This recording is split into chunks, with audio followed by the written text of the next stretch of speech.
Sometimes love feels right until your soul starts to whisper that something isn't. In long-distance relationships, words can lie, but energy never does. And when that energy turns heavy, it's not love fading, it's truth revealing itself. Energy never lies. In every long-distance relationship, the greatest deception is not what is spoken, but what is felt and ignored. You can hear the sweetest words, promises that sound eternal, and messages filled with emojis and affection. Yet something inside you begins to ache. You start to feel an invisible distance growing, not measured in miles, but in energy. That quiet unease is not paranoia. It is your soul trying to speak. In the realm of love, energy is the most honest language. You may try to silence it with logic, excuses, or hope, but the energy never stops whispering the truth. It tells you when something sacred is fading, when the connection is no longer mutual, when love is no longer safe. There comes a time when your heart begins to sense that something is off, even when everything looks fine on the surface. They still call, they still say, "I love you," but the tone feels hollow. The warmth that once flowed effortlessly now feels strained.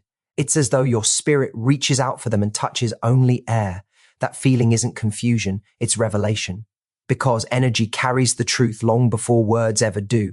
The universe has a way of revealing lies not through evidence, but through vibration. When someone's love turns cold, your energy begins to shiver.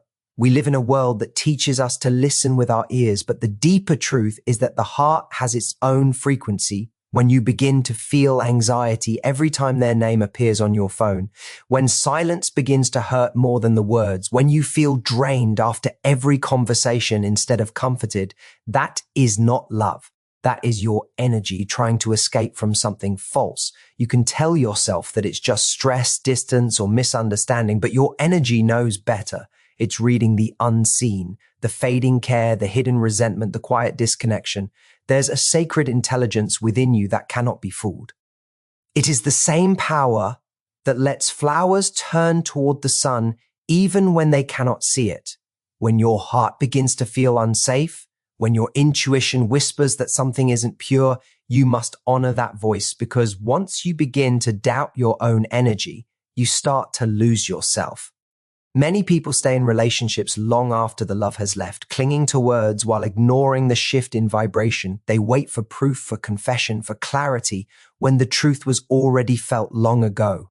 If you want peace in your love life, learn to listen to your energy more than explanations. Energy never lies, and it never betrays you. When someone's energy begins to drain you instead of lifting you, that is your soul signaling danger.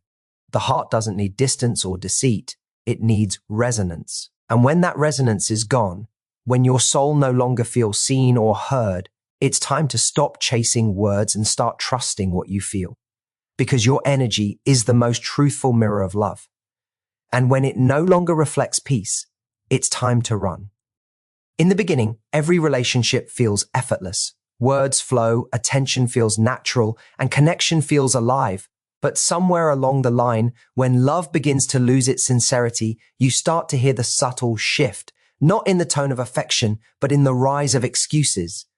What was once "I can't wait to talk to you" becomes "I've just been busy." What was once "I miss you" becomes "you're overthinking." When love begins to weaken, the effort fades first. Excuses begin to take the place of genuine presence, and instead of conversations that build closeness, you find yourself chasing explanations that justify absence. This is not a communication problem. It is the slow withdrawal of emotional investment, masked as routine busyness in a long-distance relationship. Effort is everything. It's the bridge that connects two souls separated by miles. When that bridge stops being maintained, cracks begin to show. A person who truly values you will always find a way to reach out, no matter how busy life becomes. They may not have hours to talk, but they will give you moments filled with sincerity. But when someone starts feeding you excuses more than affection, it's a sign that you are no longer their priority. You are their convenience. Excuses are not the problem. Indifference is. Love doesn't vanish suddenly. It fades behind phrases like "I forgot," "I'm tired," or "you're too emotional." The danger lies in how easily we normalize it.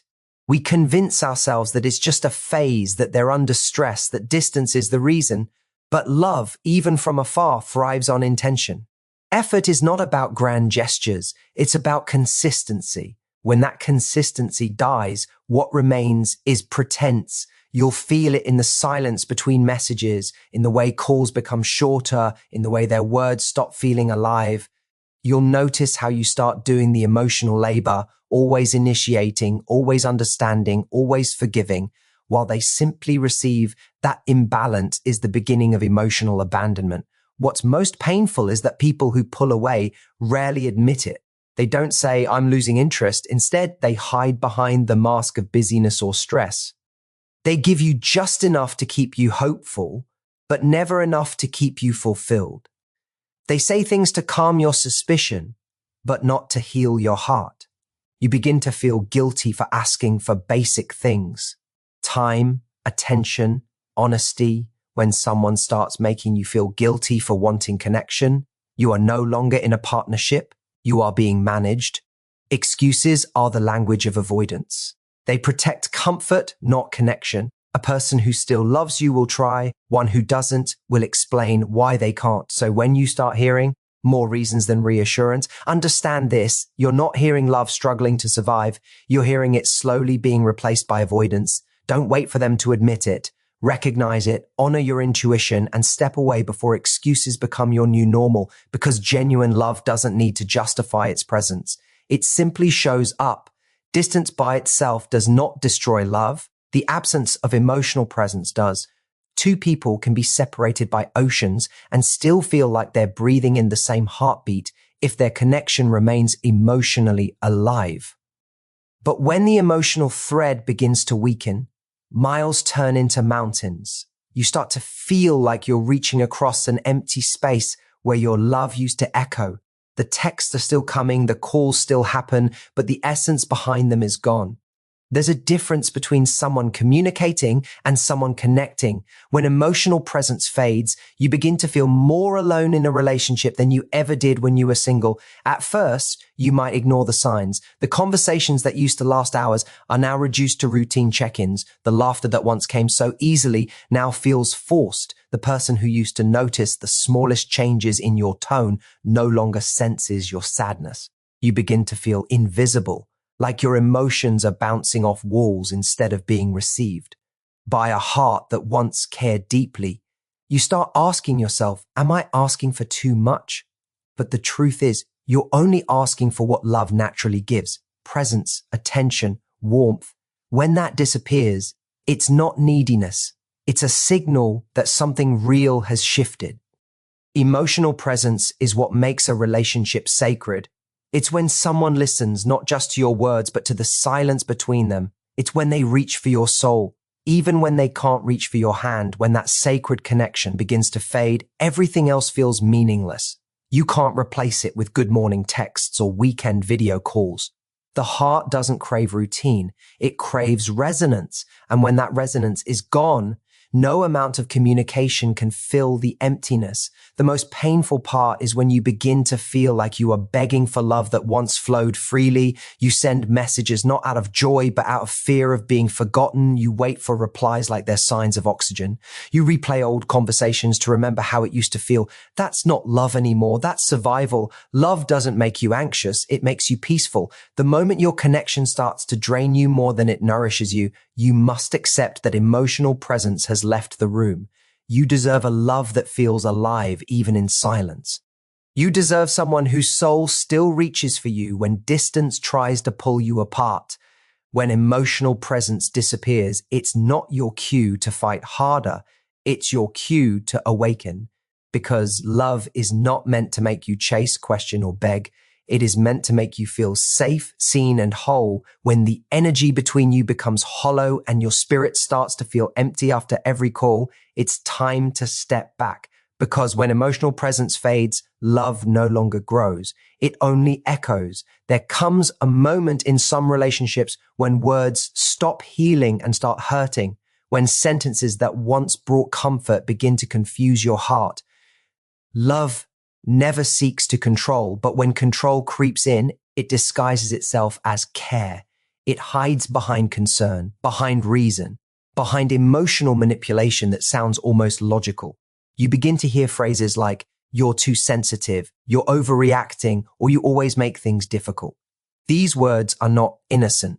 They are tools of control. They are designed to make you doubt your perception, question your feelings, and shrink your truth. Slowly, you stop trusting your emotions, believing maybe you are too much, maybe you are asking for too much, maybe you are the problem. That is not love. That is conditioning. True love speaks words that calm the storm, not create it. When someone loves you purely, their words give peace even when you disagree. They may challenge you, but they never humiliate you.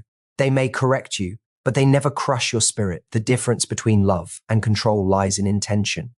Love seeks understanding, control seeks dominance, and you can hear it in the tone, in the rhythm, in the way you feel after every conversation. When love starts leaving bruises on your self-worth, it's no longer love, it's manipulation. In a long-distance relationship where words are the main bridge between two souls, this form of control can be even more dangerous because you cannot see their eyes or feel their energy. Words become everything. If those words start twisting your truth, you begin to lose your balance. Emotional manipulation makes you question what you know. It makes you feel guilty for expressing needs and anxious for simply existing. It convinces you that silence is safer than honesty. That's when love turns into a subtle cage, one that doesn't look like control but feels like suffocation. The tragedy is that many people stay because they still hear occasional sweetness, the apologies, the promises, the "I didn't mean it." But patterns don't lie. When someone keeps wounding you and then soothing you, they're not healing you, they're binding you. This cycle is addictive because it mixes pain with affection, making you crave the person who hurts you. The more you forgive without change, the more you teach them that control works. Love that manipulates is not love. It's fear disguised as passion, and the only way to break free is to return to your inner voice, the one that still remembers peace. When someone's words make you feel small, when you find yourself apologizing just to avoid conflict, it's time to recognize the truth. You are being emotionally controlled. Real love never makes you question your worth. It builds you, protects you, and helps you grow. The moment you start feeling like you need permission to be yourself, that's your signal to walk away. Because love that silences your soul is not love. It's captivity, and your heart was never meant to live in a cage. Love, in its purest form, is a mirror. It reflects back to you the respect, value, and truth that you hold within yourself. When a relationship is built on equality, both people feel seen, heard, and honored. But when that balance begins to shift, when one person's voice becomes louder while the other's is slowly silenced, the mirror begins to crack. At first, it's subtle, small remarks that dismiss your feelings, small moments where your needs are brushed aside. But over time, that subtle imbalance turns into a quiet form of disrespect. What was once mutual understanding becomes emotional hierarchy. And when love stops reflecting equality, it stops being love and starts becoming control disguised as care. Respect is the foundation that keeps love sacred. It is not about grand gestures or constant agreement. It is about valuing each other's truth. When someone truly respects you, they don't make you feel guilty for having emotions or needs. They listen, even when they don't understand. They don't label your feelings as drama or insecurity. But when that respect fades, love loses its grounding. You begin to feel small in conversations, hesitant to speak, afraid that your honesty will start another argument. Slowly, you start editing yourself to keep the peace, silencing your truth to protect their comfort. That silence becomes the quiet graveyard of your authenticity. In a long-distance relationship, respect becomes even more vital because physical closeness is missing. The only way love survives distance is through mutual trust and honor. If one person begins to belittle your concerns, mock your sensitivity, or act superior in every disagreement, they are not protecting the relationship. They are poisoning it. You'll start noticing their words changing from we to me, from us to you. You'll hear tones of blame instead of empathy, arrogance instead of affection. That's not love evolving, that's love eroding.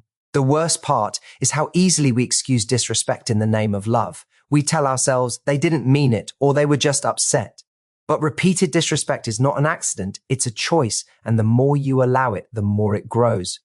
Real love doesn't demand silence. It invites dialogue. It doesn't make you feel small. It helps you stand taller. Respect in love means holding space for each other's emotions, not shrinking one person's feelings to protect the other's ego. When love stops reflecting equality, the relationship stops being a partnership. It becomes a performance. One person chasing validation while the other controls the script. You cannot heal in a place where your voice isn't valued. You cannot grow where your truth is mocked. Love without respect is like a body without a heartbeat. It may look alive, but it's lifeless inside. The moment you start feeling unseen, unheard, or unworthy, that is your signal. Don't wait for them to see your worth. Stand in your truth, reclaim your voice, and walk away from any love that no longer mirrors respect. Because real love does not make you beg for equality. It breathes it. Peace is the truest measure of love. You can have passion, attraction, and even history. But if peace is gone, the soul begins to ache. In the early days of love, peace feels effortless. Every message excites you. Every call feels comforting, and every moment of silence feels safe. But when the energy of the relationship begins to shift, that peace starts to disappear quietly. You don't notice it at first. It hides behind long pauses, behind small arguments, behind the unease that you keep dismissing as overthinking. Yet deep inside, your spirit knows love is no longer a sanctuary. It has become a battlefield between your hope and your truth. In a long-distance relationship, peace is everything. It's what makes distance bearable, what turns waiting into devotion rather than anxiety. But when that peace leaves, the waiting turns into suffering. You begin to feel anxious before every call, uneasy after every conversation, and uncertain about where you stand. You start replaying words in your mind, analyzing tone, wondering what went wrong. You can't sleep peacefully because your heart is busy trying to decode messages that no longer come from love, but from obligation. When peace leaves, it's not sudden. It slips away through small moments of neglect, dishonesty, and emotional distance until all that's left is tension, pretending to be connection. Many people mistake intensity for love, believing that drama means depth and chaos means passion, but real love isn't supposed to make you dizzy, it's supposed to make you grounded. Peaceful love doesn't mean the absence of problems, it means the presence of emotional safety. You can talk about anything, express your fears, and still feel held.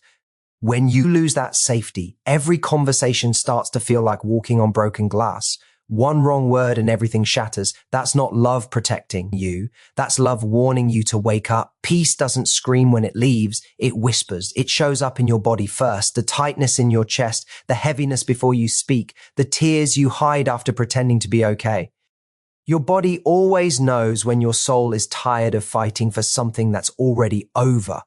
You start to crave silence, not because you want space, but because you're tired of defending your heart. That's when you must be honest with yourself. If love is costing you your peace, it's too expensive. The moment peace leaves the room, your heart begins to speak the truth that your mind refuses to hear. It tells you that you deserve better, not louder love, but calmer love, not promises, but presence. You deserve a connection that feels like rest, not like war when your relationship brings more anxiety than joy. It's not your cue to try harder. It's your cue to let go, because peace isn't something you beg for. It's something love naturally gives. When peace leaves, run, not out of fear, but out of wisdom. Because where peace ends, real love no longer lives.